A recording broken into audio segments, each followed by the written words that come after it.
I'm Dr. David Hill, and today we're going to be talking about how to drain an inner ear infection. I think what we really mean here is how to drain a middle ear infection or an acute otitis media. And let's look at the anatomy of the ear for a second. The external auditory canal is the part you can see. This is the part you should never stick a Q-tip in, and it ends right here at the eardrum. It's a closed system. You can get an infection of the outer ear. That's usually called a swimmer's ear, and that's not what we're concerned with today. The inner ear is here where the nerves are, and that's not an infection that can be drained. You can get what's called a labyrinthitis or inner ear infection, but that's usually viral and usually goes away on its own. The middle ear is the area in between the outer ear and the inner ear. It contains the bones that carry sound signals from the eardrum to the nerves that detect them. This is the area where fluid can collect, especially when there's a cold, allergies, or sinusitis. That fluid, once it's in there, can become infected with bacteria. We call that a middle ear infection or acute otitis media.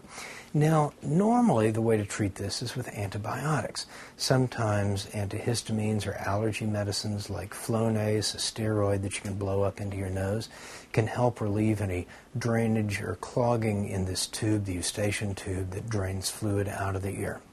However, occasionally ear infections fail to respond to those conservative measures with antibiotics. In those cases, an ear, nose, and throat surgeon can look in and assess what needs to be done. Occasionally, they may just put a needle through the eardrum and suck out the fluid for culture. That's called tympanotomy, and those holes heal up very quickly.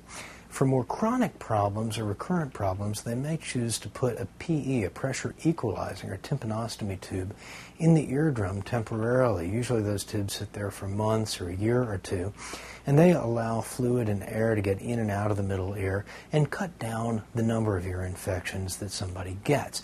They don't eliminate ear infections altogether, and it's not clear that these tubes preserve hearing or speech function when they're used, but they certainly can reduce the number of ear infections and therefore antibiotic exposure and office visits. So, remember, usually fluid in the middle ear goes away on its own. If it's infected, usually you want to use antibiotics, although I will add that in children over age 2, you don't necessarily need to use those. And last, if it's a chronic or severe problem, an ear, nose, or throat surgeon may want to assist the drainage with a tympanotomy or a pressure equalizing tube.